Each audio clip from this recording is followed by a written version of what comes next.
सभी को नमस्ते, प्रणाम, सत श्री अकाल मित्रों। भगवान धन्वंतरि की कृपा से आज की क्लास आरंभ करते हैं। अभी सभी साथी नहीं जुड़े हैं, कोई बात नहीं। अब हम अपने टॉपिक को आगे बढ़ाते हैं। हम आपको आकाश महाभूत पढ़ा चुके हैं। आकाश महाभूत में हमने देखा कि आकाश महाभूत के रोग क्या क्या हैं। अभी थोड़ा सा रिवीजन करते हैं, तब तक सभी साथी जुड़ जाएंगे। तो आकाश महाभूत के हमने गुण और कर्म ये प्रमुख रूप से हमें जानना है। और आज का वैसे जो टॉपिक है वो है वायु महाभूत। आकाश के बाद वायु महाभूत के बारे में जानेंगे। तो जो हमने 25 तत्वों के बारे में हम जो बात करते हैं, तो उसमें जो 22वां तत्व है वो वायु तत्व है ना। यह महाभूत भी कहते हैं, इसे वायु महाभूत है। तो हम वायु महाभूत के बारे में जानेंगे। तो आकाश महाभूत के हमने गुण और आकाश महाभूत के कर्म के बारे में पढ़ा था। तो कल हमने पढ़ा था कि ये आकाश महाभूत है, इससे संबंधित दो तरह के व्याधियाँ उत्पन्न होती हैं। ये दो प्रकार के रोग हो सकते हैं, होते ही हैं दो तरह के। एक है आकाश महाभूत के रोध हो जाने से, और एक है आकाश महाभूत के बढ़ जाने से, यानी कि बड़ा हो जाने से, और एक है आकाश महाभूत के घट जाने से। तो पहला कंडीशन था जब कि आकाश महाभूत के रोध हो रहा है, यानी कि घट रहा है, तो ज्वर कैसे आ रहा है। तो ये तो ज्वर अध्याय में ही विस्तार से समझेंगे, लेकिन संक्षेप में केवल आधार बेसिक हम बता रहे हैं, इसलिए अभी मैं बेसिक बता रहा हूँ। इसलिए आज हमने आकाश महाभूत के बारे में नहीं बताया, नहीं तो और भी कुछ हो सकता है इसके बारे में, और भी 2, 4, 5, 10 क्लास हो सकते हैं। लेकिन हमने सोचा कि हमें लगता है कि आगे बढ़ना चाहिए, है ना। अभी बेसिक बता देते हैं, एडवांस बाद में बताएंगे, क्योंकि मैं देख रहा हूँ सभी लेट से जुड़ रहे हैं, है ना। और मेरा सवाल था। अच्छा, अभी ये सवाल है, चलिए हेलो, पूछ लीजिए। मैं ये जानना चाह रहा हूँ कि जैसे अगर किसी का किडनी सिंक हो रहा है तो वहाँ आकाश महाभूत की कमी हो रही है। अच्छा ठीक है, आपका प्रश्न मैं ले लेता हूँ। ठीक है, क्या किडनी श्रिंक हो रहा है तो क्या करें, मतलब क्या महाभूत यहाँ पे हुआ है ना। हाँ, ठीक है, हाँ। ठीक है, आपने पूछा है तो मैं बता देता हूँ इसी क्रम में। तो हमने देखा कि क्या है कि आकाश महाभूत के बारे में और भी बातें बता सकते हैं, लेकिन आज हम वायु महाभूत के बारे में पढ़ेंगे। अभी 2-2 क्लासें जो हैं सभी महाभूत के ऊपर रखते हैं बेसिक जानकारी के लिए, फिर हम कभी एडवांस करेंगे जी। ठीक है, एडवांस क्लास में हम और भी बातें करेंगे, बहुत सारे बातें हो सकती हैं। तो आकाश महाभूत से संबंधित 2 बातें आपको याद रखने कि आकाश महाभूत का रोध हो गया, यानी कि कम गया आकाश महाभूत, और एक है आकाश महाभूत बढ़ गया, है ना। तो आकाश महाभूत कैसे बढ़ा कैसे घटा, तो इसमें से हमने 2-3 उदाहरण देखें। तो फैटी लीवर आता है और वेरिकोज वेन्स आता है। तो यहाँ पे क्या है, आकाश महाभूत बढ़ गया है या घट गया है, क्या समझे यहाँ पे। तो यहाँ पे जो है 2 चीज़ें समझना है कि आकाश महाभूत तो वैसे बढ़ा है, और कह भी सकते नहीं भी बढ़ा है, क्योंकि यहाँ पे पृथ्वी महाभूत के कारण आकाश महाभूत बढ़ा है। जैसे मान लें किसी को ट्यूमर हो गया, तो अब क्या माने, आकाश महाभूत बढ़ा है या घटा है ना। तो स्थान तो वैसे बढ़ा है, लेकिन वो स्थान में तो पृथ्वी है। तो इसीलिए ये आपको समझना ज़रूरी है ना। तो हमने सोचा कि रिपीट करके और इसे दोबारा बताना चाहिए। तो इसमें हमने बताया था कल कि जो मतलब क्या है कि देखिए यहाँ पे नोट में आप देखिएगा, ट्यूमर, सिस्ट आदि के कारण शरीर के छिद्रों और रिक्त स्थानों पर, है ना, जो ट्यूमर के कारण, सिस्ट के कारण शरीर के छिद्रों और रिक्त स्थानों पर दबाव, वसा या तरल पदार्थ का जमाव आदि को रोग विकृति के कारण में आकाश घटकों में के द्वितीय विकृति के रूप में माना जाएगा। आकाश महाभूत विकृत हुआ है, पर द्वितीय विकृति, प्राथमिक विकृति यह है कि केवल आकाश महाभूत बढ़ा है ना, केवल आकाश महाभूत बढ़ गया। जैसे आद्यमान, है ना, या फिर आकाश महाभूत, हाँ, में केवल आकाश महाभूत बढ़ा है ना। आद्यमान नहीं आएगा, यहाँ पे देखते हैं। आकाश महाभूत जो है इसका जो है अस्थिच है, ये आएगा। कर्णनाद ये आएगा, तो मुख्य रूप से अस्थिच है, ये केवल आकाश महाभूत बढ़ा है। लेकिन एक आकाश महाभूत ऐसा बढ़ा है कि जैसे फैटी लीवर या फिर वेरिकोज वेन्स। ये क्या है कि पृथ्वी महाभूत के कारण या आप महाभूत के कारण आकाश महाभूत बढ़ रहा है, तो ये द्वितीय कारण है। ठीक है, इसका मतलब ये हुआ था, ये लाइन कल हमने नहीं बताया था। तो आकाश घटकों के द्वितीय विकृति के रूप में माना जाएगा, प्राथमिक विकृति के रूप में नहीं। प्राथमिक विकृति के रूप में क्या माने, तो जैसे हड्डियों का खोखलापन है ना, अस्थिच है, और अगर मान लीजिए वेरिकोज वेन्स है और फैटी लीवर है और कार्डियोमेगाली है, स्प्लेनोमेगाली जो बताया था मैंने, ये सब है, तो पृथ्वी महाभूत के कारण हुआ है, तो ये द्वितीय विकृति के रूप में माना जाएगा कि आकाश घटकों के द्वितीय विकृति, ट्यूमर है, सिस्ट है, तो इस प्रकार से आकाश महाभूत ये पृथ्वी के कारण है ना आकाश महाभूत बढ़ा है ना। क्योंकि जैसे आपका महास्रोतस या कोई भी चैनल है तो उसकी साइज़ तो लिमिट नहीं है ना, वो तो साइज़ तो लिमिट बिल्कुल नहीं कर सकते है ना। ये तो मतलब एक लिमिट तो है, मतलब एक समय आकर के सीमित हो जाएगा, लेकिन ऐसा तो नहीं है ना कि 100 ग्राम या 1 केजी 2 केजी, ऐसा तो नहीं है बना हुआ हमारा शरीर। कोई ज़्यादा भी खाता है, जैसे कोई 20 साल का है वो कोई 2 खाता है, कोई 4 रोटी खाता है, कोई 10 भी खाता है, कोई 25 भी खा लेते हैं, तो लिमिट नहीं है इसका। तो चलिए, तो आपका ये प्रश्न है कि क्या किडनी श्रिंक हो रहा है, तो क्या मतलब समझें, तो इसके बारे में हमें थोड़ा वायु के बारे में भी समझ लेना चाहिए। वैसे किडनी श्रिंक हो रहा है तो कई कारणों से होता है, लेकिन महाभूत में देखें तो क्यों हो रहा है, आकाश महाभूत घट रहा है या फिर कुछ और हो रहा है ना। तो देखिए यहाँ पे आकाश महाभूत जैसे साइज घट रहा है ना, तो आकाश महाभूत तो रोध हो रहा है ना, आकाश महाभूत का रोध तो हो रहा है, आकाश महाभूत बढ़ाएंगे, पर कैसे, किस, ये जो आकाश महाभूत जो रोध हो रहा है तो किसके कारण हो रहा है ना।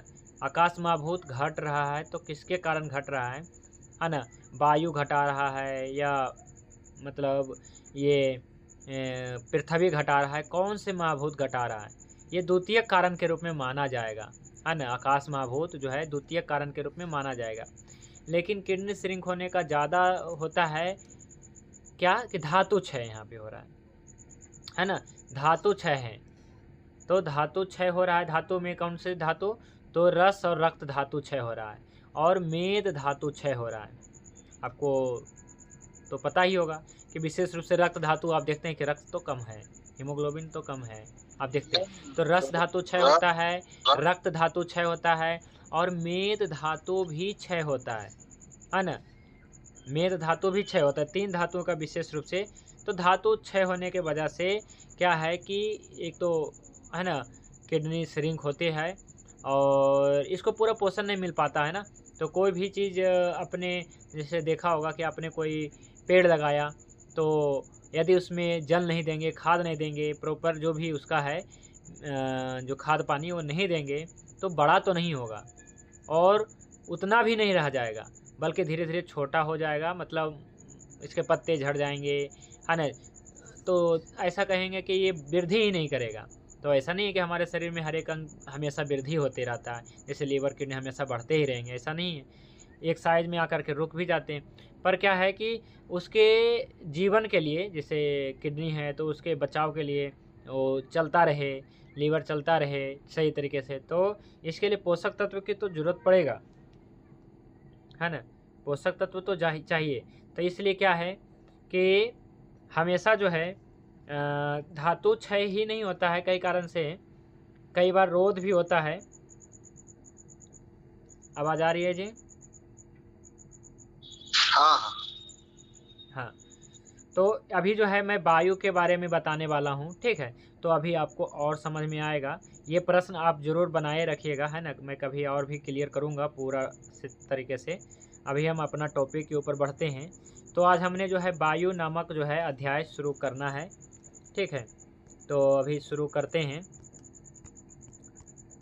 वायु महाभूत, तो चलिए कोई भी साथी यहाँ से पढ़िए। वायु महाभूत, तो ये महाभूतों में जो है दूसरा महाभूत है और इसका जो तन्मात्रा है ना, यानी कि स्मॉल माने कि मॉलिक्यूल्स है, वो है स्पर्श है ना। तो वायु महाभूत पढ़िए। आकाश महाभूत के बाद।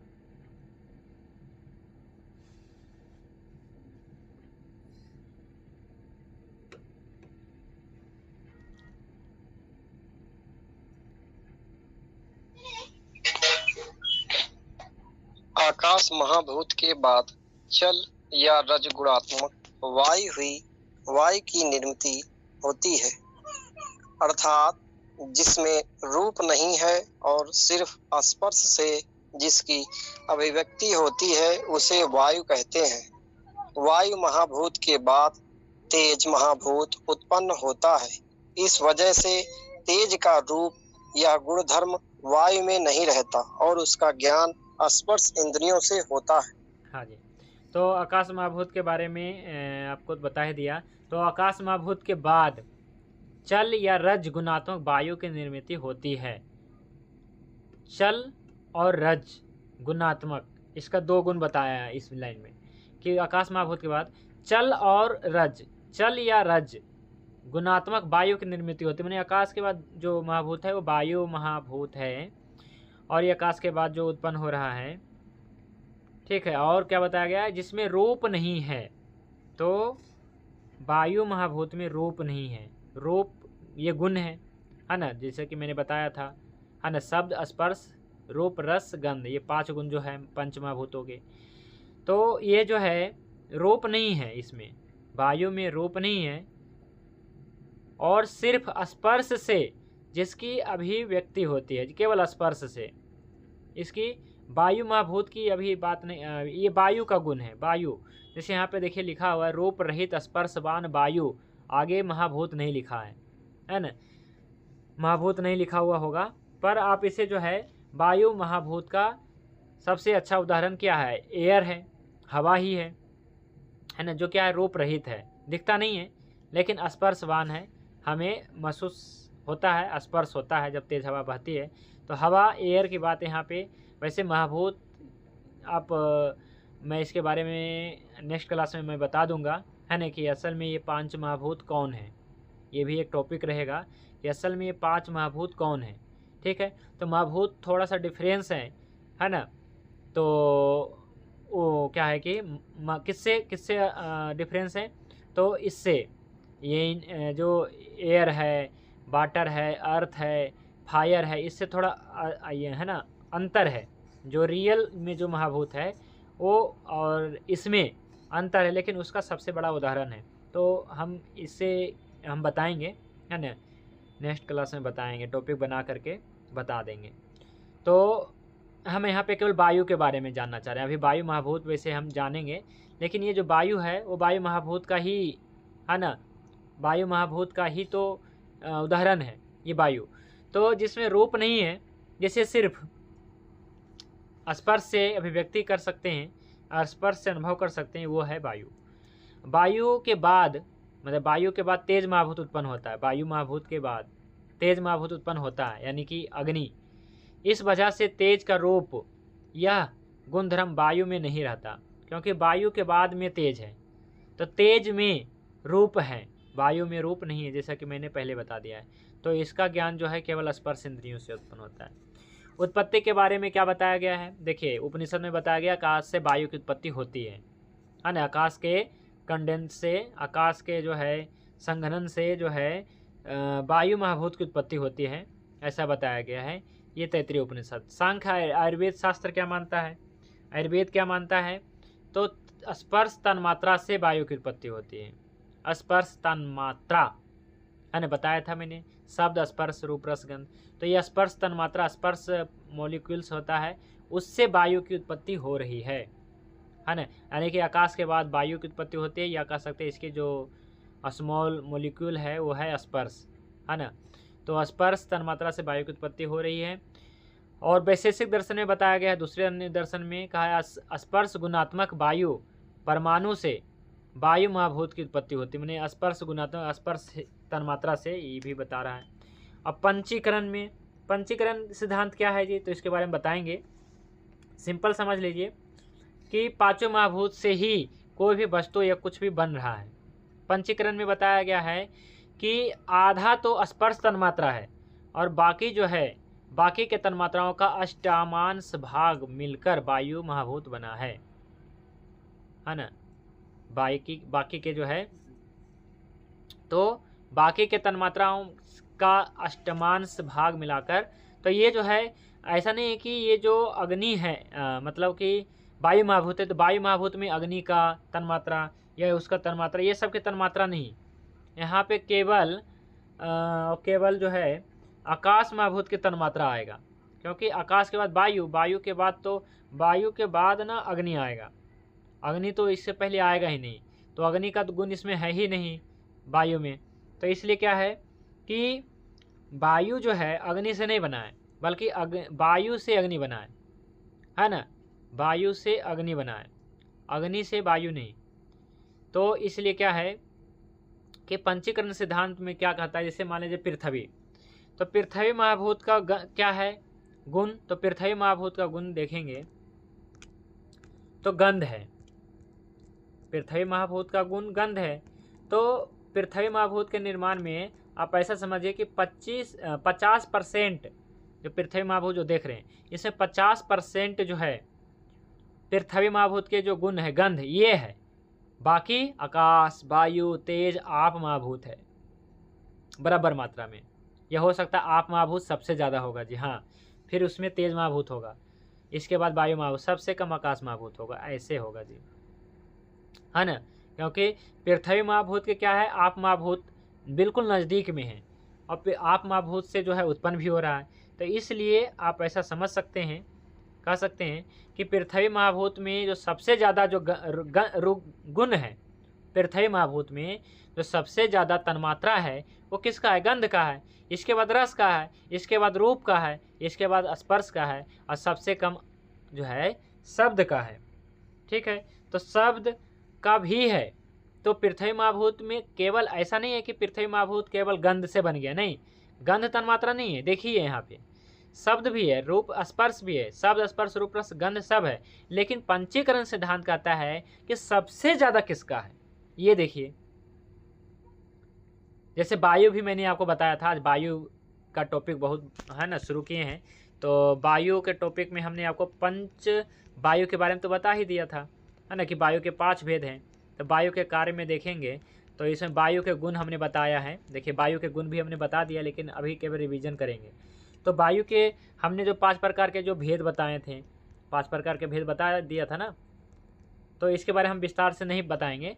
तो जो प्राण वायु था, उदान वायु, समान वायु, व्यान वायु, अपान वायु, ये सब वायु था। तो वायु में देखा था हमने कि उदान वायु है, तो उदान वायु में अग्नि है, वायु के साथ में अग्नि है। तो ये सबसे ज़्यादा क्या है, तो सबसे ज़्यादा जो है वायु है, इसके बाद अग्नि है, इसके बाद अन्य भी है। ऐसा नहीं है कि पृथ्वी नहीं है, जल नहीं, इसमें वो भी है।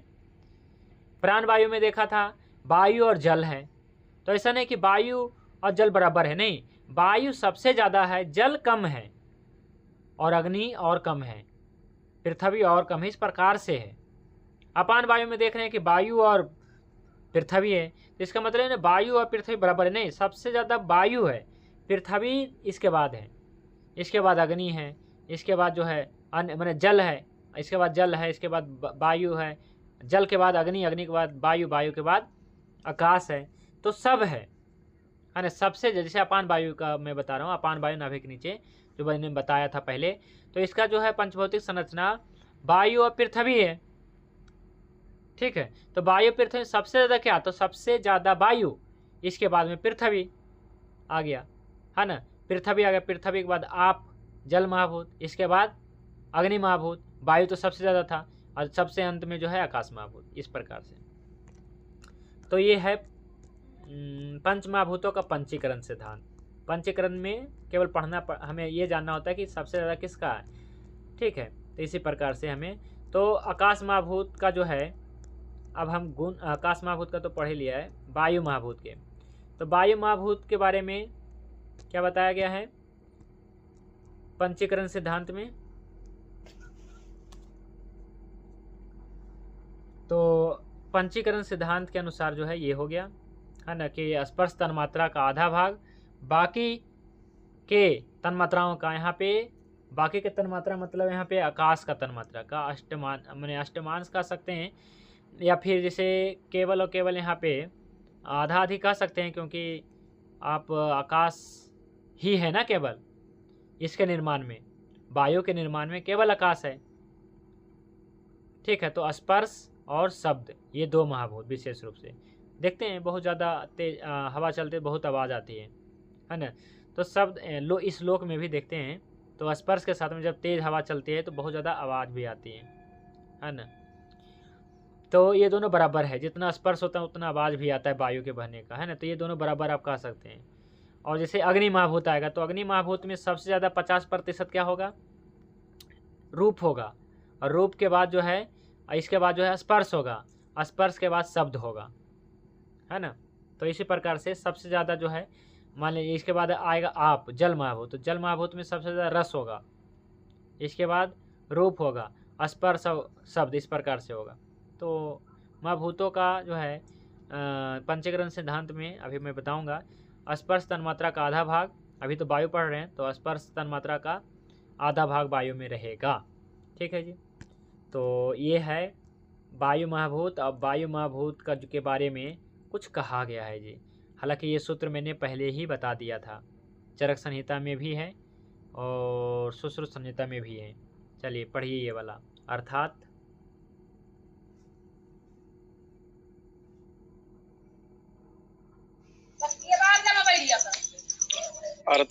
यह वायु सर्वगत, नित्य, स्वतंत्र है। सर्व भूतों की उत्पत्ति, स्थिति, विनाश का यही कारणभूत है। खुद अव्यक्त रहते हुए भी वह सभी कार्यों को व्यक्त करता है। रुक्ष, शीत, लघु, खर गुण वाला होता है, जिसकी गति तिर्यक है, और जो आकाश के सत्व और वायु के रज इस तरह दो गुण वाला होता है। सर्व दोषों का नेता है और बहुत ही आशुकारी कार्य करने वाला है। पक्वाशय और गुद प्रदेश में विशेषता स्थित होता है। क्या बताया गया है? पक्वाशय, पक्वाशय और गुदा प्रदेश में विशेषता स्थित होता है। ठीक है, तो गुदा प्रदेश में यानी कि ये कि मलाशय में या पक्वाशय में, बड़ी आत्मी और मलाशय में जहाँ पे है ना, ये बताया गया बहुत ज़्यादा होता है, विशेष रूप से स्थित होता है। वायु है ना, वायु की बात करें, महाभूत की बात नहीं कर रहे हैं अब। ठीक है, वायु की केवल बात कर रहे हैं, है ना, हवा की बात कर रहे हैं, आप ऐसा समझ लीजिए। एयर की बात कर रहे हैं। यह वायु सर्वगत है, माने सभी जगह जा सकता है, नित्य भी है, स्वतंत्र भी है। सब भूतों की सर्वभूतों के उत्पत्ति, यानी कि सर्वभूतों की उत्पत्ति क्यों, मतलब क्योंकि सभी पंच तत्व से बना है ना, तो उसमें से वायु भी तो एक तत्व है, तो है ये सभी भूतों की उत्पत्ति कारक है ये, है ना।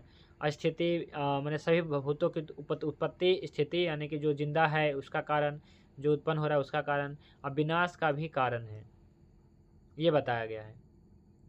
खुद अव्यक्त रहते हुए भी सभी कार्यों को व्यक्त करता है। खुद अव्यक्त रहता है, वायु को कोई देख सकता है नहीं, लेकिन अव्यक्त होते भी सभी कार्यों को व्यक्त करता है। कार्य तो हो रहा है ना, जैसे हम बोल पा रहे हैं, तो ये कार्य क्या है, व्यक्त हो पा रहा है। और इसका गुण क्या है जी, ये गुण देखिए, रुक्ष गुण है, शीत गुण है, लघु गुण है, खर गुण वाला होता है, जिसकी गति तिर्यक है। हालांकि इसको स्थान मिलेगा तो मतलब रास्ता मिलेगा तो अपने रास्ते से ही जाएगा, लेकिन कई बार ये जो है अपना रास्ता खुद बना लेता है, इसलिए लिखा है गति तिर्यक है। जो आकाश तत्व, आकाश महाभूत के बाद बना है, आपको पता है, तो आकाश के सत्व और वायु के रज इस तरह के दो गुण वाला होता है। तो इसमें जो आकाश के सत्वगुण लगता है और वायु के वैसे पंच महाभूत भी ना गुण वाला है कुछ, ये मैं बताऊंगा, है ना। जैसे आकाश को कहा गया सतोगुणी, है ना, और वायु के रजगुण। तो इसी प्रकार सभी मतलब क्या है कि महाभूतों का भी गुण है कि ये गुण, वैसे तो बताया गया है कि ये सभी ताम जो गुण है ना, सत रज तम और रज ऐसा गुण से बना है, लेकिन इसमें जो आकाश है वो ज़्यादा सत्व वाला है। ठीक है, तो सर्व दोषों का नेता है। बात पित्त कफ में देखें तो वायु सबसे ज़्यादा आगे है ना। सर्व दोषों का नेता है, बहुत ही अशुकारी है, मतलब इसका जो प्रभाव है वो बहुत ज़्यादा है, मतलब बहुत जल्दी भी है ना। तो वायु महाभूत क्या होता है, बहुत जल्दी बिगड़ जाता है, और बहुत जल्दी बिगड़ जाता है। अशुकारी मतलब क्या, शीघ्र ही कार्य करने वाला होता है ना। तो और ये पकवाशय और गोदा मार्ग में यानी पकवाशय और मलाशय में रहता है विशेष रूप से, क्योंकि बनता है वहीं पे, तो आसपास में ही रहता है। ठीक है, तो वायु के बारे में ये जो है सुश्रुत ऋषि ने भी लिखा है, और यही बात चरक ऋषि ने भी लिखा है। एक बार बताया था ना, वायु ही भगवान है ना, भगवान है, ऐसा मैंने है ना चरक संहिता के रेफरेंस से बताया था। यही यहाँ पे ही बताया गया। देखिए, अव्यक्तो अव्यक्त कर्मा चारुक्षा से तो लघु खरा, मतलब खुद अव्यक्त है लेकिन कार्यों को व्यक्त करता है। रुक्ष है, सिद्ध है, लघु है, खर है। तो अब हम पढ़ते हैं वायु के क्या गुण हैं। वायु के गुण क्या हैं, इसके बारे में हमें नहीं लगता है कि पढ़ाना पड़ेगा, है ना। हाँ, मतलब रिवीजन कर लेते हैं, लेकिन इसके बारे में विस्तार से पढ़ा चुके हैं, और जो नहीं पढ़े हैं तो पुराना वीडियो देखिए। ये क्लास 3 या 4 वीडियो देखिए, क्लास तीसरा या चौथा, उसमें मिलेगा वायु। सबसे पहले तो यही बताया था ना, क्या बताया था, दोष धातु मल मूलम ही शरीरम। ये सूत्र के आधार पे हमने पहले दोष बताना शुरू किया। तो बात पित्त का पैसा दोष करते हैं, तो बात का हमने सभी गुणों के बारे में बताया था कि क्या गुण है, किस प्रकार से काम करता है धातुओं में।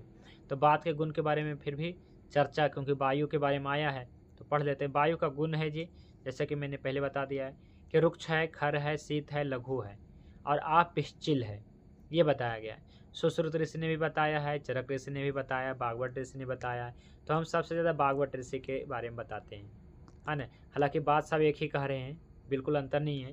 तो क्या बताया गया बात के गुण, कि तत्र रुक्षो लघु सीता खरा सूक्ष्म चलो नीला, माने कि यह जो है बात, जो दोष है वह रुक्ष है। पहला गुण है बात का रुक्षता, है ना। क्या है जी, बात का पहला गुण है रुक्षता, यानी कि ड्राई गुण, ये बात का है। यानी कि किसी के शरीर में ड्राइनेस है तो ये बात का है। लघुता, शरीर में लघुता है, लाइट है किसी का बॉडी, तो ये बात का है, ये प्रकृति, है ना। और किसी का शरीर ठंडा है, यानी कि ठंडा मतलब क्या है कि बात का, यानी कि वायु का देखिए, वायु जो होता है केवल गर्म होता है कि ठंडा होता है ना। तो कहेंगे ना ये गर्म होता है ना ये ठंडा होता है। ये वायु जो होता है योगवाही होता है। अगर ठंडे प्रदेश में बहेगा तो वायु ठंडा होगा, और गर्म प्रदेश में बहेगा तो वायु गर्म होगा। तो वायु का रोल नहीं होता है, प्रदेश का, वातावरण का रोल होता है कि क्या है। तो बात के भी शीत गुण होता है, ऐसा नहीं कि केवल कफ का ही शीत गुण होता है। कोई कहता है कि शीत बढ़ गया, मान लीजिए कोल्ड कफ, तो केवल कफ का नहीं होता है, ये बात का भी होता है। पर बात के जब होगा तो दर्द भी करेगा। कोल्ड वाला, कफ वाला रहेगा तो दर्द नहीं करेगा। जैसे आपने शीत से संबंधित आया है ना, जैसे गठिया बात है ना। तो गठिया बात में क्या होता है, बात के शीत गुण भी बढ़ जाता है ना। तो ये बात का शीत गुण बढ़ता है। गठिया जो आप देखते हैं, जिसे किसी को अगर गठिया देखा है आपने, आम बात डायग्नोस किया है, तो ये क्या है, इसका शीत गुण बढ़ गया है। बात तो है लेकिन शीत गुण बढ़ा है, तो यहाँ पे सेकाई करना लाभदायक होता है। लेकिन मान लीजिए कि कोई लगा लेगा कपूर, अब बताइए, ज़्यादातर क्रीम में जितने भी ऑइंटमेंट हैं, मतलब जितने भी ट्यूब वगैरह है, तेल है, लगभग सभी तेल भी उसमें सब कपूर मिला रखा है, लगभग कंपनी ने। हमारे पास फ़ोन आता है, भाई जी हमारे दवाई ले लो, हमारे दवाई बेच दो, तो हम कहें कि ठीक है भेज देंगे, इसमें क्या है, हमारा ये ऐसा रिजल्ट है, हमारा ऐसा रिजल्ट है। कि बहुत बढ़िया, आपका रिजल्ट दे रहा है, बहुत बढ़िया बात है। कहे कि एक बार भेजना मुझे, है ना। इंग्रेडिएंट चेक करता हूँ तो उसमें कपूर, पुदीना, सत, अजवाइन, सत, ये सब पूरा एकदम डाल रखा होता है ना, पूरा एकदम, ताकि जो है लगाते ही क्या होता है, एक प्रकार से होता है ना, झिनझिनाहट सा ऐसा लगता है, लोगों को अच्छा लगता है, लोगों को भी अच्छा लगता है, तत्काल आराम सा लगता है। तो ये चोट मोच में अच्छा हो सकता है, लेकिन अगर गठिया जैसे पुराना रोग है तो उसमें शीत गुण आओ बेकार करेगा। तो इसलिए मैं ज़्यादातर रोगी जब देखता हूँ, मैं पूछता हूँ कि मालिश करते हो, हाँ मालिश करते। दर्द बढ़ रहा है, घट रहा है, दर्द बढ़ रहा है दिनों दिन। जब ये लाभ कर रहा है शीत गुण, क्यों नहीं, है ना, तो लाभ कर रहा है तो ठीक हो जाना चाहिए अब तक, लेकिन नहीं ठीक हुआ, क्योंकि शीत गुण, बात का क्या है जी, शीत गुण है, आए समझ में। और कफ के भी शीत गुण होता है पर उसमें दर्द नहीं होता है। खर गुण, जब क्या है कि ड्राइनेस बढ़ेगा तो बाद में रफनेस बढ़ जाएगा। पहले तो क्या है, सूखेगा फिर फटेगा, तो रफनेस मतलब क्या है कि रफ, फट जाना त्वचा, तो ये होता है, ये बात का गुण है। और सूक्ष्म गुण, माइक्रो होना, कोई भी चीज़ का माइक्रो होना सूक्ष्म गुण में वायु का गुण है। और चल गुण, ये डायनेमिक होता है ना, डायनेमिक होता है। तो डायनेमिक कहने का मतलब है कि बहुत ज़्यादा, मतलब कि चंचलता, यहाँ पे सब चीज़ का, बॉडी का भी चंचलता और मन का भी चंचलता, ये सब का चंचलता मतलब ये होता है। तो ये बात कैसे बढ़ जाता है? तो मान लीजिए किसी का जन्म प्रकृति है ना, किसी का जन्म मान लीजिए जनवरी में हुआ है या फरवरी में या मार्च में हुआ, तो लगभग वो बात प्रकृति में चला जाएगा, है ना, क्योंकि उसका जब रक्त धातु बनेगा तो उस समय जो है मई, जून, जुलाई, अगस्त इधर चलेगा, यानी कि ग्रीष्म ऋतु, वर्षा ऋतु, तो उस समय बात का संचय और प्रकोप हो रहा होता है, तो वो चला जाएगा, है ना। तो इसलिए क्या है, हमें प्लानिंग क्या करनी चाहिए, हमें प्लानिंग करनी चाहिए ऐसा ऋतु जिसमें क्या है कि कोई भी दोष, मतलब क्या है कि ना बढ़ रहा हो ना घट रहा हो, है ना, मतलब क्या है कि संचय ना हो रहा हो ना प्रकोप हो रहा हो, ठीक है। तो उस समय हमें प्लानिंग करनी चाहिए, है ना, बच्चे के लिए नहीं। तो इसके लिए हमें ज्ञान होनी चाहिए। एक हमारा दोस्त है, उन्हें क्या है, उनका विवाह भी 2 महीना, हाँ फरवरी में ही हुआ, फरवरी 27-28 फरवरी। तो हमसे बात किया उन्होंने कल परसों कि भाई जी ऐसे ऐसे बात है, हम प्लानिंग कर रहे हैं। मैंने कहा फिर चले जाएंगे विदेश, है ना, रूस में रहता है, तो फिर चले जाएंगे, तो फिर नहीं हो पाएगा। मैंने कहा कि 2 महीना और रुको, 2 महीना नहीं, मैंने कहा कम से कम 3-4 महीना और रुकना, वैसे तो रुकना चाहिए आपको 5-6 महीना, क्योंकि अभी अगर मान लीजिए कि अभी करते हैं प्लानिंग, तो अभी तो बिल्कुल नुकसानदायक है। मतलब क्या है कि अभी आप करते हैं तो देख लीजिए क्या है कि दूसरे महीने के बाद जो है रक्त धातु बनने वाला है, यानी कि अभी अप्रैल चल रहा है, माने चलेगा कल परसों से, जब एक अभी तो मार्च हो रहा है, तो अप्रैल आ जाएगा, तो मार्च तो निकल ही गया, तो अप्रैल, मई, अब मई या जून के महीने में जब रक्त धातु बनेगा तो बच्चा क्या हो जाएगा, दुबला पतला हो जाएगा। और वैसे भी क्या है कि स्वस्थ स्थिति में होना चाहिए आदमी को, तो अभी स्वस्थ स्थिति में नहीं था, तो हमने मना किया, तो व्यक्ति समझ गया, तो ज्ञान उसको थोड़ा सा भी, जिससे हमने हिंट दिया या फिर थोड़ा सा भी समझाया तो समझ गया, तो वो बच गया और उसके बच्चे भी बच गए। मतलब क्या है कि मैंने विकृत प्रकृति में जाने से, है ना, कि बच्चा जो है दुबला पतला बीमार ऐसा पैदा, है ना, तो बेकार ही है। तो इसलिए हमें ज़रूरी है ये ज्ञान, है ना, आयुर्वेद का ज्ञान इसलिए ज़रूरी है कि हमें पता चलनी चाहिए ना कि कब कौन से कार्य हमें कब करनी चाहिए। तो चल गुण माने डायनेमिक, तो बहुत सारे जैसे क्या है कि बच्चे होते हैं, जैसे बहुत सारे बैठे रहते हैं, है ना, तो क्या है कि कई बार देखने को मिलता है ये चीज़ें डायनेमिक, ये चल गुण आपने महसूस किया हो। जैसे 2-4 लोग बैठे हुए हैं, आपने कहा, है ना, 2-4 बच्चे बैठे हुए हैं, आपने कहा कि जाओ हमारे लिए जल लाओ, तो इसमें से एक ने मैंने फटाक से उत्तर दिया कि ठीक है हम लाते हैं, और किसी ने रिप्लाई भी नहीं दिया, भाग गया लेने के लिए, आपके लिए जल लेने के लिए, और किसी ने बिल्कुल नहीं सुना। तो मतलब क्या है कि जो मतलब किस में ज़्यादा चलगुन बढ़ गया, वो ना जिसमें क्या है कि जिसकी जन्म प्रकृति बात की होगी, देखेंगे जब उस ऐसे बच्चे को, तो ऐसे बच्चे का जन्म प्रकृति बात की होती है ना। उनका जन्म जनवरी फरवरी ऐसा इधर महीने में हो रहा था, तो जनवरी फरवरी मार्च में हुआ होगा शायद, है ना, या फिर वर्तमान विकृति हो सकती है, या प्रकृति वाला तो ज़्यादा मिलेगा जन्म प्रकृति, ठीक है। तो इस प्रकार से मैं देखता हूँ, तो ये डायनेमिक गुण होना ये बात का ही गुण है। तो ये सभी गुणों के बारे में 6 गुण तो लिखा है, और 7वां गुण है कठिन, हार्ड हो जाता है, जब रुक्ष हो जाएगा, खर हो जाएगा, है ना, ड्राई हो जाएगा कोई भी चीज़। मान लीजिए कि आपके पास स्पंज है ना, मिठाई जो होता है, तो अगर ये सूख जाएगा, रस वगैरह सूख जाएगा जब, है ना, तो क्या हो जाएगा, ड्राई हो जाएगा, है ना। इसके बाद जो है कुछ भी मैंने हार्ड हो जाएगा ना, आप ऐसा समझ लीजिए।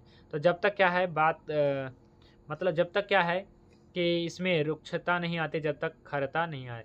हाँ, रुक्षता आएगी तो खरता आ जाएगी, और हार्ड भी हो जाएगा फिर बाद में। और क्लियरनेस, विशद गुण भी इसमें होता है, क्लियरनेस भी गुण इसमें रहता है ना। तो क्या है कि वायु का गुण है क्लियरनेस, यानी साफ करके रखता है ये, है ना। तो जैसे क्या है कि क्लियरनेस मतलब क्या है कि वायु का ये गुण है ना। तो वायु का गुण है, तो अवगुण किसका है, कफ का। कफ क्या करता है, कचरा फैला करके रखता है ना। वैसे भी देखेंगे जिनका मान लीजिए कि नाक वगैरह से पानी निकलता है, या नाक वगैरह से बलगम वगैरह, तो ये कचरा ही एक प्रकार समझ लीजिए। तो ये क्लियरनेस है, नहीं है ना। तो आप ऐसा समझ लीजिए, कफ वाला गंदा, अब बात वाला साफ सुथरा, है ना। ऐसा देखने को भी मिलता है वैसे, है ना। तो ऐसा नहीं कह रहे हैं कि ये गंदा ही होगा, फिर भी देखा जाए तो ऐसा ही मतलब ऐसा हमें समझ में आता है। तो क्लियरनेस ये सब गुण है। तो ये बात के जितने भी गुण है ना, आप जो है तीसरे चौथे या 5वें क्लास में जा कर के देखिए। और ये तो क्या है कि बात के बारे में लगभग सभी गुण के बारे में, एक एक गुण के बारे में एक एक दिन की क्लास का है उसमें, है ना, कि कैसे क्या है। तो ये सब देख लीजिएगा जी, ठीक है। और वैसे समझ में आ ही गया होगा। तो अब आगे बढ़ते हैं बात के कार्य के बारे में, क्योंकि और भी अभी टॉपिक है तो इसे पढ़ते हैं। चलिए ये पढ़िए। तो ये सब तो बता ही दिया है ना। वायव्य द्रव्य यानी कि वायु महाभूत वाला द्रव्य क्या होते हैं जी, तो ये पढ़ दीजिए पहले, फिर हम समझा देते हैं। नॉर्मल ही है।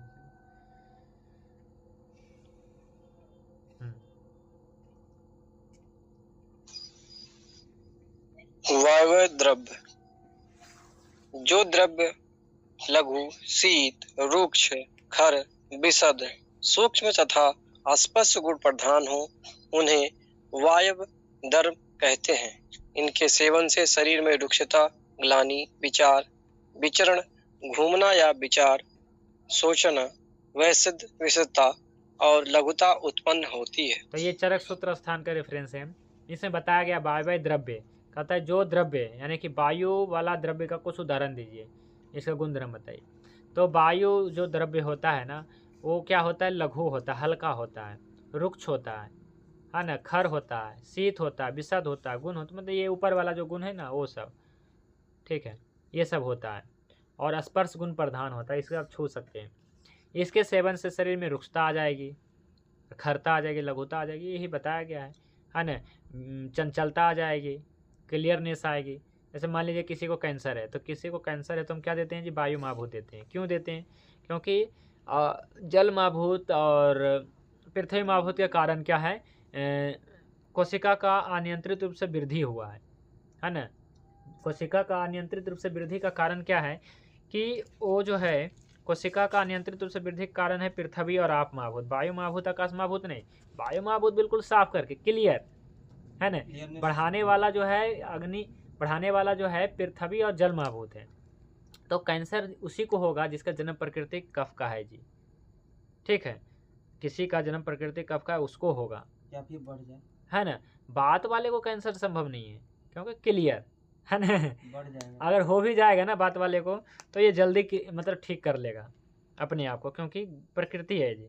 तो यही सब है बीमारियों, कौन सी बीमारी हमें लेना है, माने कौन सी बीमारी ठीक होगा, कौन सी बीमारी नहीं ठीक होगा, ये सब पता है जी हमें, है ना। अगर आप अष्टांग हृदय में पढ़ते हैं तो आपको सब पता होगा, है ना। फिर जब पता हो जाएगा तो हम इलाज करेंगे। तो इसी प्रकार से क्या है कि कौन से धातु में है, कौन सा दोष के कारण हुआ, ये सब पता होनी चाहिए। दोष क्या होते हैं, कफ होते हैं। धातु क्या होते हैं, ये कोई भी हो सकते हैं, रस भी हो सकते हैं, रक्त भी हो सकते हैं, मांस भी हो सकते हैं, मेद भी हो सकते हैं, अस्थि मज्जा भी हो सकते हैं कैंसर, है ना। तो दोष समझ में आ गया, धातु समझ में आ गया, है ना, दुष्ट समझ में आ गया, है ना, कि कौन से दोष है, कौन से धातु है, तो हमें इलाज करना आसान हो जाता है ना। तो इस प्रकार से तो लघुता उत्पन्न होता है, ये बताया गया। तो बात वाले को कैंसर, है ना, जल्दी नहीं होता है, कफ वाले को होगा। कफ प्रधान जो देश होगा वहाँ होगा, जैसे पंजाब देख लीजिए, कफ प्रधान है। वहाँ के लोग जानते हैं बिल्कुल ठंडा पानी पीते हैं, अभी भी ना वाटर कूलर वाला पानी पी रहे होंगे अभी भी। और वो इनका एक जो है फेमस डायलॉग है, डस्टबिन। क्या कहते हैं, डस्टबिन है मेरा पेट थोड़ी है। हाँ, वो खुद कहते हैं, क्या पता उन लोग का मतलब क्या है कि हमने सुना है, मतलब और सच में, मतलब हम एक बार क्या है ना कि मेडिकल गए थे कोई, तो कहा कि भाई जी आप इतने स्मार्ट कैसे, मतलब आपका पेट अंदर कैसे है, मतलब कि बराबर कैसे है हमारा। तो ये डस्टबिन देखिए ना, कुछ करिए ना हमारे डस्टबिन को। खुद मतलब क्या है कि डॉक्टर होकर के डस्टबिन कह रहा है अपने पेट को। तो ऐसा हाल है जी वहाँ पे सच में। तो और भी बहुत सारे लोगों से भी सुना, देखिए अभी हमारे पास इंदौर से आए हैं पंचकर्मा कराने के लिए, इनको बस्ती दे रहे हैं, तो ये देखिए डस्टबिन कह रहे थे, तो मुझे हिंट मिल गया, तो हमने ये कहानी कहा दिया। तो सच में मतलब कि डस्टबिन मतलब क्या है कि ये पूरा मतलब क्या है कि कचरे का डब्बा लेकर के, तो इतना ज़्यादा मतलब कि ठंडा पानी पीते हैं। मैं तो कहता हूँ कि ज़्यादा पानी ही मत पियो, और ठंडा पानी तो बिल्कुल मत पियो, आप सभी को पता भी होगा, ठंडा पानी मत पियो। और वो लोग का मजबूरी भी है ना, क्योंकि वो लोग को पानी जो आता है ना भाखड़ा नगर डैम से आता है, और ये जो है गांव-गांव में वाटर टैंक लगा रहता है, और इसके बाद शुद्ध करता है, इसके बाद जो है वो पानी पीता है। तो बहुत सारा चीज़ें हैं, चलिए जो भी है। हाँ, और ये लोग क्या है ना, घी खा करके पानी बहुत पीते हैं जी, घी भी बहुत खाते हैं, आपको पता है, मट्ठा भी बहुत खाते पीते हैं, और घी खा करके ऊपर से ठंडा पानी पीते हैं। तो सबसे बड़ी बात तो यहाँ पे है कि उसका फैट पचता नहीं है। तो शुगर होने के कारण, कैंसर होने के कारण, बीपी होने के कारण, फैटी लीवर होने के कारण तो यही है, घी है, तेल है कि क्या है कि सबसे पहले तो क्या खाएंगे, सबसे पहले जो है पंजाब का क्या फेमस है, वो भी है ना, क्या कहते हैं, भटूरे वगैरह भी तो होगा ना, और एक क्या, पराठे, पराठे पराठे पराठे बहुत खाते हैं जी, पराठे बहुत खाते हैं। पास है पंजाब, पास है पराठा, पराठे बहुत खाते हैं पंजाब के लोग, और ऊपर से ठंडा ठंडा पानी, और हाँ ठंडा ठंडा पानी, और इसके बाद जो है मट्ठा पीते हैं। तो कैंसर कहाँ होगा, झारखंड में थोड़ा होगा कैंसर, है ना, ये साउथ में कैंसर सबसे ज़्यादा थोड़ा होगा, पंजाब में ही होगा ना, कि इस प्रकार से हरकत करेंगे तो है ना। तो हरकत की वजह से, अब वैसे भी देखा जाए तो एरिया जो है कफ प्रधान है ना, और साउथ वाला बात प्रधान है, और यहाँ के लोग ऐसा हरकत भी नहीं करते होंगे हमें लगता है ना। ये जो है ना कि पराठे खा करके, पूड़ी खा करके, इसके बाद जो है मैं आपको ना, मैं वीडियो शेयर करूँगा, एक हमने एक वीडियो से बनाया है, वो बहुत ही मतलब प्रैक्टिकल है वीडियो। क्या है देखिएगा, उसमें क्या है कि मैं ट्रेन में मतलब जा रहा था कहीं, तो मतलब एक शिविर में जा रहा था दमोह में। तो क्या है कि मैंने देखा एक जो है मतलब एक मतलब स्त्री पुरुष चढ़ा, थोड़ा बुजुर्ग टाइप था, और क्या है कि चढ़ते ही अपना जो है लंच बॉक्स खोल लिया चढ़ते ही लंच बॉक्स खोल लिया, पसार लिया कि आप खाएंगे आप। चल यार, इतने देर से भूखा हुआ मर है ना, जबकि 2-3 घंटा ट्रेन लेट थे। अब जो भी रहा हो भाई, प्लेटफॉर्म पे खा सकता था, लेकिन चढ़ते ही तुरंत अपना पूरा खोल लिया, और किसी को बैठने नहीं दे रहा है, और उसकी पत्नी मतलब जगह छेक रही कि भाई इधर हम खाएंगे। इसका पुरुष जो है खिड़की के है ना किनारे बैठ करके खाने लगा, और खाना ऐसा खा रहा था कि हमें वीडियो बनाना पड़ा। क्या खा रहा होगा अभी देखिए, और वो पहले खांस रहा था, इसको बलगम वाला खांसी था, और इसके बाद क्या कर रहा था पता, भोजन क्या लाया था, पूड़ी लाया था, और पूड़ी के साथ में क्या कर रहा था पता, एक बोतल जो है निकाला, वही वाला नहीं, बोतल, एक बोतल निकाला लस्सी वाला, मट्ठा वाला, अब पूड़ी था, घी वाला ठंडा पूड़ी था, चाहे तेले वाला रहे, और ठंडा जो है मट्ठा था, और इसके बाद जो है उसमें डाला, इसके बाद जो है इसमें डाल करके पूरा खाना शुरू किया। तो हमें हंसी छूट रहे थे कि देखो भाई अब क्या करें, हम लोग क्या करें, इलाज करें, इन लोग को ज्ञान दे, है ना। चलिए जो भी है, इसके बाद और नहीं, इसके बाद मिर्च निकाला दूसरे पैकेट से, खाली अरे यार ये तो अभी लाल मिर्च निकाला, इसके 3-4 इसमें डाला, इसके बाद क्या अचार निकाला। हम तो देख ही रहे थे कि केवल जो है क्या क्या खाता है ये, और इसके बाद जो एक बोतल निकाला फिर से, उसमें था पानी। इसके बाद जो है मट्ठा में पूरी डाल डाल के खा रहा है, फिर पानी पी रहा है। इसके बाद जब खाया पिया हो गया, फिर इसके बाद फिर एक निकाला, बीड़ी निकाला तो पूरा इसका नाटक चल रहा था। मैं देख रहा था कि देखो कैसे भारत के लोग बीमार पड़ रहे हैं। बीमार होने का कारण क्या है, गरीबी या अज्ञान, अज्ञानता है ना। तो इसलिए एक महापुरुष ने कहा है, वो वीडियो मैं जल्दी शेयर करने वाला हूँ। एक महापुरुष ने कहा है कि भारत के लोगों को स्वास्थ्य सेवाएं बहुत मिल गई है, लेकिन हेल्थ एजुकेशन नहीं मिला है। क्या आपका कोई राज्य में, कोई जिला में, कोई अपने देश में हेल्थ एजुकेशन के नाम से कुछ है सिलेबस, आयुर्वेद मतलब कुछ सिलेबस है आपके अपनी पद्धति का, माने कि आपकी पढ़ाई में हेल्थ एजुकेशन वाला कुछ है, पाठ है नहीं है। केवल हेल्थ के नाम पे जो है बड़े बड़े हॉस्पिटल खोल दिया गया है, और क्या किया है। तो इसलिए एक महापुरुष ने कहा है कि ये जो है बड़े बड़े हॉस्पिटल से काम नहीं चलेगा, हेल्थ एजुकेशन सेंटर खोलना चाहिए। तो मुझे लगा यार ये तो काम बहुत अच्छा है, ये तो मैं कर भी रहा हूँ। मुझे खुशी हुई कि चलो भाई हम तो आज कर रहे हैं। ये जो आज से जो है 10 साल 20 साल पहले एक महापुरुष कह के चले गए, वो कह रहे हैं कि हेल्थ एजुकेशन बहुत ज़रूरी है, केवल हॉस्पिटल से काम नहीं चलेगा। तो लोग बीमार क्यों पड़ रहे हैं अगर जानते हैं। चलिए ये चीज़ें गर्मी में खाता तो हमें समझ में नहीं है, मतलब ये खा रहा था आज से मतलब 20-25 दिन पहले की मैं बात बता रहा हूँ, 1 महीना भी हो गया होगा। मैंने कब संचय प्रकोप में खा रहा है तो आप समझ सकते हैं। और उसको वैसे ही खांसी वगैरह आ रहा था, कभी खांस रहा था, कभी बीड़ी पी रहा था, कभी खा रहा था, समझ में नहीं आ रहा। फिर मुझे समझ देखो यार यही कारण होता है बीमारी का। मैंने कफ का संचय, कफ का प्रकोप क्यों होता है मैं ये बताना चाह रहा था कि पहले ठंडा ठंडा चिकना चिकना खाया, कफ का संचय प्रकोप हो गया, बीमार पड़ गया आदमी। वही अगर अपने घर से अगर इसको ज्ञान होता तो क्या होता लाता, अपने घर से क्या लाता, केवल छाछ लाता, नहीं तो नहीं केवल क्या है रोटी लाता, केवल और रोटी के साथ में कोई सब्जी लाता। और ट्रेन पे चढ़ते ही खाने लगा ना तो मुझे हंसी लगा, यार इसको अभी ही खाना था। ना अभी और समय क्या हो रहा था, लगभग 2-3 बज रहे थे, 3 बज रहे थे शाम को। शाम हाँ, इस समय कोई खाता भी नहीं है और खाना भी नहीं चाहिए 2-3 बजे। 2 बजे तो बिल्कुल नहीं खाना चाहिए।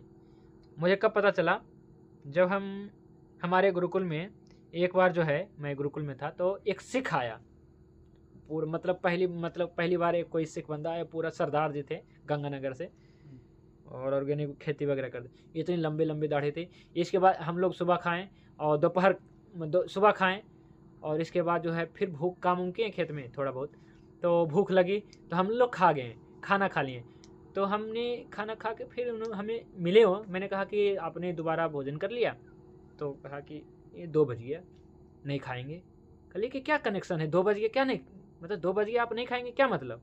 कहा कि हम 2 बजे के बाद नहीं खाते हैं, सीधा शाम को अब खाएंगे, मतलब 4 बजे 5 बजे ऐसा खाएंगे, 2 बजे नहीं खाते हैं। देखो लेकिन ज़्यादातर लोग क्या कर रहे हैं, 2 बजे खाते हैं। 2 बजे 3 बजे नहीं, 2 बजे नहीं खाना चाहिए, 2 बजे टाइम नहीं है। क्यों नहीं टाइम है मैं बता दूंगा।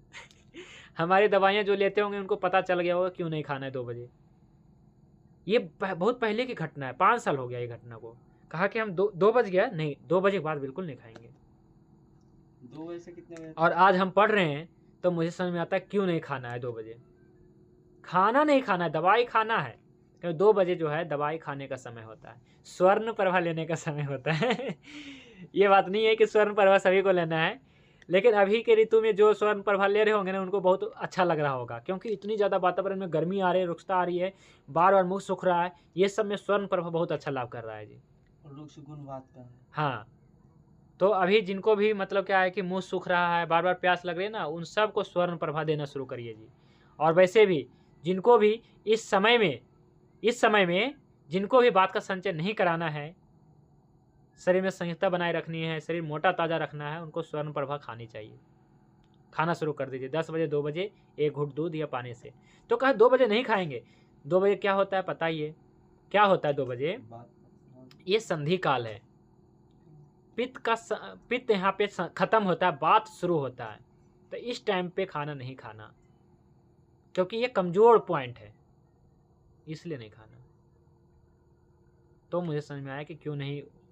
अब ये तो आयुर्वेद तो नहीं पढ़ा होगा, ये तो उनमें धर्म, देखो धर्म ने ही सिखाया ना उनको, शुरू से उनको किसने सिखाया, उनके बुजुर्गों ने कहते उसको आते हैं। वो जो है वो लगभग 60-70 साल के बुजुर्ग थे, है ना। जब बैठते थे ना दाढ़ी नीचे धरती पे, मतलब सिख के तो होता ही है, बाल तो इसका होता ही है ना।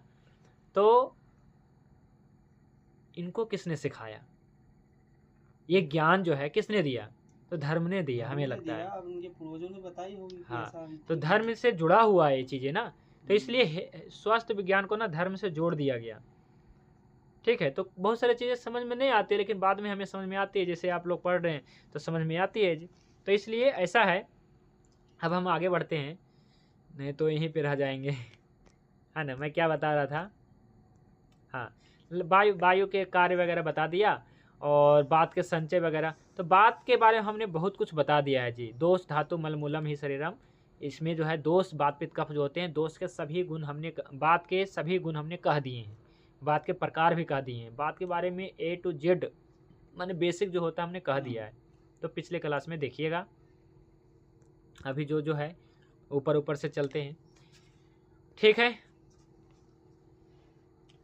तो गर्भ की उत्पत्ति के बारे में भी कहा गया है, ये सूत्र भी हमने लिया था पहले, कि वायु के कारण ही जो है शरीर के विकास, है ना, शरीर के अंग विकास हो पाते हैं, अंग प्रत्यंग विकसित हो पाते हैं या विकास कर पाते हैं। वायु महाभूत से बात दोष कहलाता है, वायु महाभूत से ही शरीर में बात दोष कहलाता है। और क्या कहा गया है, शरीर में बात दोष वायु और आकाश महाभूत, बात दोष केवल वायु नहीं आकाश महाभूत भी होता है। ठीक है, इसलिए शरीर में जो भी कर्म है ना, कर्म जो है प्रकृत बात दोष के हैं, माने कि बात दोष के जो भी कर्म हैं वह आकाशीय गुण युक्त वायु के हैं, आकाश महाभूत युक्त वायु के हैं, ना कि केवल वायु के। ये और भी वायु के और भी कार्य हैं, ये चरक संहिता से लिया गया है, ये मैंने बता दिया था पहले कि क्या था कि वायु सर्व शरीर की प्रणालियों को धारण करने वाला है, माने वायु के कारण सभी कार्य होने वाला है। वायु के अनुकूल प्रभाव से ही संपूर्ण शरीर का कार्य होता है। और जो भी प्राण, उदान, समान, व्यान, अपान आदि वायु के 5 प्रकार हैं, इनके माध्यम से शरीर के सभी कार्य होते हैं। ये सब तो मैंने बता दिया सभी वायु के बारे में, ठीक है। अब देखिए वायु के कार्य और क्या है, तो श्वास है ना, श्वास प्रश्वास है, आंखें खोलना बंद करना, संकोचन, प्रसारण, गमन, है ना, ये सब कार्य हैं। और शरीर का धारण करना, क्या कार्यों के लिए प्रेरणा देना, शरीर का धारण, स्पर्श और स्पर्श इंद्रियों आदि शरीर भाव वायु की वजह से है, ये सब बताया गया। वायु महाभूत स्पर्श और स्पर्श इंद्रियों का अधिष्ठान है ना। सर्व शरीरगत चेष्टा और शरीरगत स्पंदन का प्रेरणेता है, शरीर में हल्कापन लाता है। आप देखते हैं कि आप जो है नाड़ी देख पाते हैं तो ये वायु के वजह से है ना। वायु अगर नहीं रहता तो नाड़ी नहीं चलता आपका, है ना।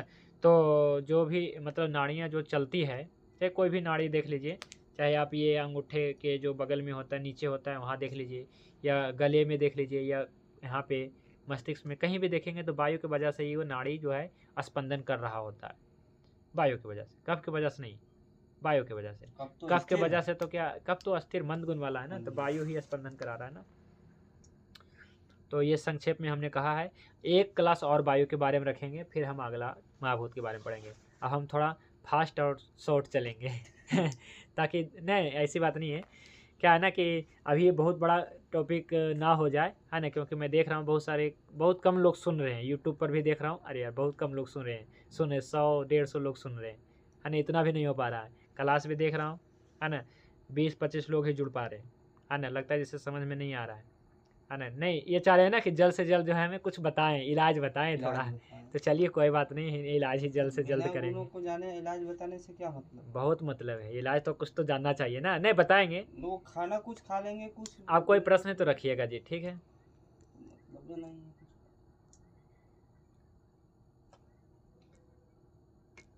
रखिए, कोई प्रश्न है जी आप लोग का?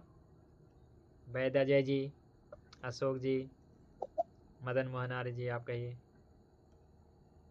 आचार्य जी, हाँ जी, मैं से कह रहा हूँ संधि काल कौन कौन सा टाइम होता है? 2 बजे बता रहे हैं आप, कोई तो शाम 10 को बताते बजे हैं, होता है, 10 बजे।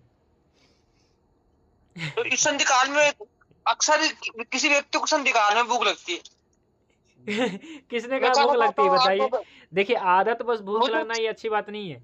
देखिए मैं बताता हूँ, 10 बजे, 2 बजे और फिर शाम 6 बजे, ये 3 जो है ना संधि काल है। सुबह 6 बजे, शाम को 6 बजे, 10 बजे और 2 बजे, और फिर रात को भी 10 बजे 2 बजे, ये सब संधि काल है। 8-8 घंटे, 4-4 हमारी दवाइयाँ कितने बजे होता है पता? फल्गु राज सुबह 6 बजे, सुख राज सुबह 6 बजे, है ना, फिर स्वर्ण प्रभा कितने बजे? 10 बजे 2 बजे, है ना, फिर स्वराज 2 बजे 6 बजे, यही टाइम एकदम फिक्स रहता है, इस दवाई पे लिखा रहता है इस टाइम पे आपको दवाई लेनी है है ना। इस टाइम पे दवाई लेंगे, दवाइयाँ इतना फास्ट काम करेगा, इतना अच्छा काम करेगा, गजब, फिर अच्छा रहेगा। चाहे लीवर के ऊपर काम करना चाहें, किडनी के ऊपर काम करना चाहें, अलग अलग टाइम पे जो है अलग अलग दवाइयाँ, मैंने अलग अलग हिसाब से, है ना, उसकी दवाइयाँ दे देते हैं। तो संधि काल में दवाइयाँ देते हैं, भोजन नहीं करते हैं जी। हाँ, तो अगर दिन के 2 बजे कर रहे हैं, शाम को 10 बजे, रात को 10 बजे करे तो गलत है भोजन करना? हाँ, रात को 10 बजे कर रहे हैं भोजन तो गलत है जी। रात को 10 बजे कौन दिन के 2 बजे भी गलत है? दिन के 2 बजे भी गलत है? हाँ, दिन के 2 बजे गलत है ना, बिल्कुल। मैं तो कह रहा हूँ ना, इतनी देर से मैं समझा क्या रहा हूँ, दोपहर 2 बजे भोजन करना गलत है। 1 बजे करिए या फिर 4 बजे करिए, 12 बजे करिए। हाँ 12 बजे करिए, 11 बजे करिए, 1 घंटा 1 बजे करिए, लेकिन 2 बजे नहीं करिए। 1:30 बजे तक भी कर सकते, लेकिन 2 बजे नहीं करना चाहिए। मेरे 7 बजे खाना, 7 बजे खिलाओ, 8 बजे खिलाओ, 9 बजे खिलाओ, फिर 2 बजे भूख लगती है बाद में। हाँ जी, रात को 9 बजे भूख लगती है। नहीं 9 बजे तो सही नहीं है, लेकिन चलिए ठीक है, 10 बजे नहीं खाइएगा, ठीक है, रात को 10 बजे। हाँ जी, और क्या प्रश्न? गुरुजी, हाँ जी, ये जो संधि काल बोल रहे हैं, तो ये सूर्योदय से न पकड़ाएगा ये? हाँ, सूर्योदय से ही ना, बिल्कुल। मान लीजिए पहले 6, 6:15, 6:30 में होता है, हम अब भारत थोड़ा के हिसाब से जल्दी। हम भारत के हिसाब से कह रहे हैं, और भारत के पूर्व पश्चिम में कुछ अलग फर्क हो सकता है ना। तो इसीलिए मैं कह रहा हूँ कि अपने अपने देश काल में रहते हुए अपने ऋतुओं का ज्ञान पहले करना है। जो भी वैद्य है ना, सबसे पहले ऋतुओं के ऊपर फोकस करिए कि आपके देश में ऋतु कब आ रही है ना, कब आ रही जैसे है। 12 में तो माइनस प्लस करता है नहीं, कभी बढ़ता है कभी घटता है। अभी सूर्योदय का टाइमिंग जो है घट रहा है। हाँ बिल्कुल, ठंडी में बढ़ता है। हाँ तो इसी के अनुसार जो है ना अपना कर लेना है, सिस्टम बैठा लेना है। लेकिन मैंने बता दिया है, एक तरीका बता दिया है ना, एक सामान्य नियम कॉमन बता दिया है कि ऐसा होगा कि 4-4 घंटे का होता है ना, 4 घंटे संचय होगा, 4 घंटा प्रकोप होगा, 4 घंटा समन होगा, चरतिया 12 सुबह और 12 शाम। सूर्योदय के टाइम से पकड़ा जाएगा उसको। हाँ सूर्योदय से, हाँ सूर्योदय से जोड़ना होगा ना। सूर्योदय कितने बजे हो रहा है, सबसे पहले यही मान लीजिए कि आज मैं आपको, देखिए आज मैं आपको बता दूंगा आज कितने बजे सूर्योदय हुआ था। आज ग्रुप में डाल दूंगा मैं कि आजकल कितने बजे सूर्योदय हो रहा है। इस अनुसार से पकड़िए कि सूर्योदय कितने बजे हुआ, तो 4 घंटे उस समय दवाई देना है। हाँ उस समय मतलब 5-10 मिनट हो सकता है ना, 10-15 मिनट। तो इसके बाद फिर 4 घंटे के बाद, फिर 4 घंटे के बाद, फिर 4 घंटे दवाई। ऐसा है ना, ऐसा नहीं कि आधा घंटे के बाद 2-2 चम्मच और 1-1 लोटा पानी। ऐसे बहुत सारे लोग हैं, आपको बताएंगे कि 1 गिलास पानी और 4 चम्मच दवाई मिला के आधे घंटे पे चलाते रहो। 2 चम्मच दवाई 2 गिलास पानी। हाँ 2 चम्मच दवाई और 2 गिलास पानी, है ना। तो ये तो एकदम अलग सिस्टम में है ना। अभी जो है कहते हैं क्या कि ये जो है बैलेंस करेगा, हमारा दवाई गर्म है ये ठंडा है, तो इसका मतलब नहीं कि आपकी दवाई गर्म क्यों है है ना। जब गर्म दे क्यों रहे हैं, जब गर्म नहीं करना है आपको, शरीर में गर्म नहीं करना है तो गर्म क्यों दे रहे हैं।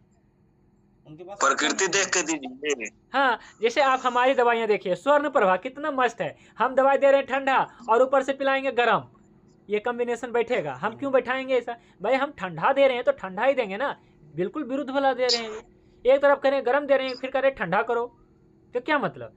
और इसी प्रकार से मान लीजिए कि हमें जब हमारी दवाइयाँ ठंडा देनी होती तो ठंडा अनुपान लगाएंगे, है ना। तो जैसे मैंने स्वर्ण प्रभा दिया तो मैंने आपको कहा कि आप इसे घी के साथ दीजिएगा या फिर आप दूध के साथ दीजिएगा, जो तासीर में ठंडा होगा। और यदि हमको गर्म ही करना होगा तो मैं क्या कहता हूँ, फल्गुराज को किसके साथ देने के लिए कहता हूँ, क्या कभी कहा हूँ ठंडा पानी से दीजिए जी, हमारे फल्गुराज बहुत गर्म है, आप ठंडा पानी से पियो, 1 लोटा ठंडा पानी पियो।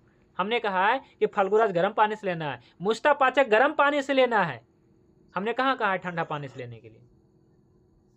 हमें पता है ना, क्लियर है ना कि हमें बढ़ाना क्या है, कौन सा महाभूत बढ़ाना है, आकाश बढ़ाना है या पृथ्वी बढ़ाना है, हमें पता है। लेकिन इसको पता ही नहीं रहेगा क्या बढ़ाना है, कहेगा ऐसा कहेगा कि भाई 2 चम्मच दवाई ये बहुत गर्म है, तुम 2 गिलास पानी पी लेना ठंडा हो जाएगा, तो बैलेंस बन जाएगा, नहीं तो दवाई गर्म कर जाएगा। तो हम गर्म दे ही क्यों रहे हैं, तो हम गर्म दे ही क्यों रहे हैं, यही प्रश्न है। तो हमें क्लियर कर लेना है जी, है ना, कि हमें दे क्यों रहे हैं, है ना। तो हमें पता नहीं रहेगा तो फिर यही करेंगे, जब हमें पता चल जाएगा तो हम सब कुछ करेंगे जी। वो तो अपने से लॉजिक फिट हो जाएगा ना। हाँ ठीक है जी। और भी कोई साथी का प्रश्न है तो रख लीजिए।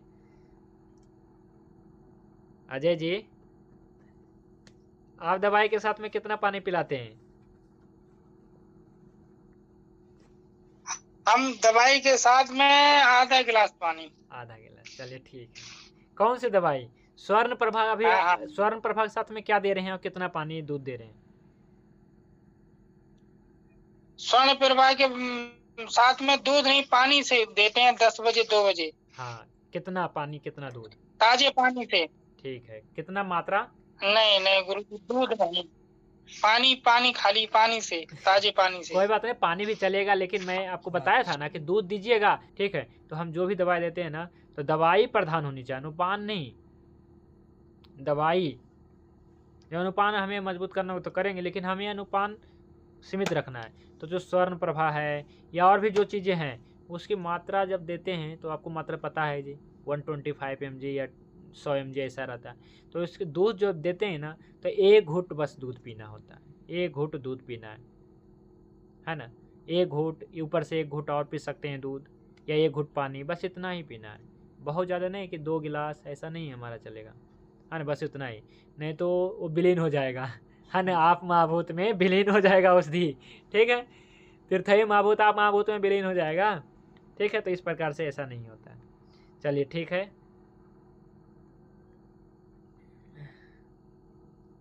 आज के लिए बस इतना ही पढ़ेंगे। ओम। अब शांति पाठ करके क्लास को विराम करते हैं। ओम ध्यो शांति अंतरिक्षम शांति पृथिवी शांति आपः शांति औषधयः शांति वनस्पतयः शांतिर्विश्वदेवः शांतिर्ब्रह्म शांति सर्वं शांति शांतिरेव शांति सामा शांतिरेधि। ओम शांति शांति शांति। सभी को नमस्ते, शुभ रात्रि। भगवान धन्वंतरि की कृपा आप सभी पे बने रहे। जय धन्वंतरि, जय वेद। ओम सम।